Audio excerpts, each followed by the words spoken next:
Bismillahirrahmanirrahim. Alhamdulillahirrahmanirrahim. Bismillahirrahmanirrahim. Pertama-tama mari kita panjatkan puji syukur kehadirat Allah Subhanahu wa taala yang telah memberikan nikmat tak terhingga, terutama nikmat iman dan Islam serta kesehatan badan sehingga masih dapat beraktivitas dalam meniti jalan ketakwaan. Salawat serta salam semoga senantiasa terus akan limpahkan kepada Nabi Muhammad SAW, sebaik-baik makhluk yang senantiasa kita jadikan qudwah teladan dalam setiap derap langkah. Semoga salawat dan salam juga tercurahkan atas keluarga, sahabat, dan para pengikut hingga akhir zaman.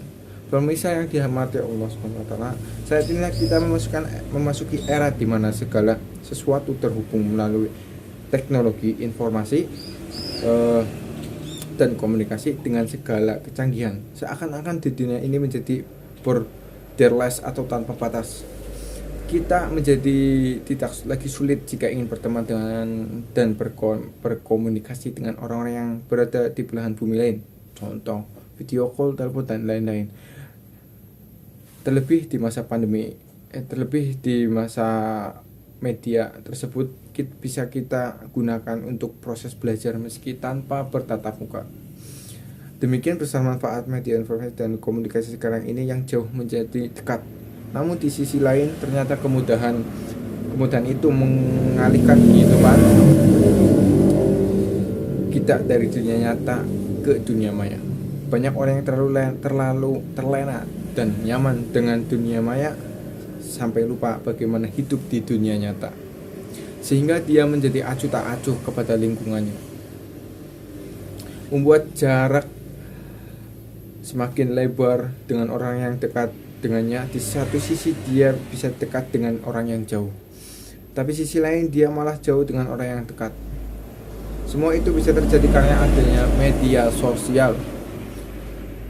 Pemirsa yang dirahmati Allah, media sosial saat ini menjadi fenomena di kalangan generasi muda. Hampir semua memiliki akun media sosial sebagai bentuk eksistensi dalam pergaulan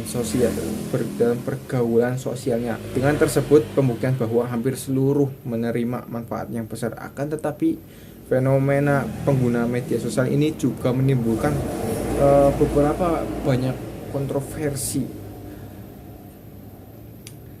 seperti fitnah, perpecahan, bahkan tidak sedikit juga mengarahkan pada tindak kriminal. Dampak negatif yang muncul tersebut tidak bisa kita timpahkan kesalahan pada media sosial yang ada, sebab fungsi dari media itu akan mengikuti siapa penggunanya. Apabila digunakan dengan baik, maka media sosial akan berfungsi dengan baik, dan apabila digunakan dengan buruk atau hal negatif, maka akan berfungsi sebagai hal negatif. Dampaknya yang baik begitu sebaliknya. Oleh karena itu, dalam berselancar di media sosial seperti Facebook, Instagram, TikTok, dan lain-lain, kita perlu mengedepankan etika moral. Dampak negatif yang muncul tersebut tidak bisa kita timpakan kesalahan pada media sosial yang ada. Oleh karena itu, dalam perselisihan kita perlukan etik. 1. Tidak boleh melakukan hate speech atau ujaran kebencian, fitnah. Suatu informasi yang hoax akan menjadi masalah yang besar. Saring sebelum sharing. Sebelum kita memberitakan sesuatu, kita harus teliti lebih jauh apakah berita itu benar atau tidak sebelum memberitahukan kepada orang lain. Contoh seperti membuat status, membuat pokoknya lain-lain lah. Tidak semua informasi yang kita dapatkan itu valid. Tidak semua informasi yang kita dapatkan dari media sosial dan internet berdasarkan kesalahannya. Maka sebagai makhluk yang berakal, setiap kita menerima kabar, sebaliknya pastikan terlebih dahulu kebenarannya, apakah benar atau tidak, apa cuma hoax. Berikut pidato saya hari ini. Mohon maaf apabila kekurangan. Wassalamualaikum warahmatullahi wabarakatuh.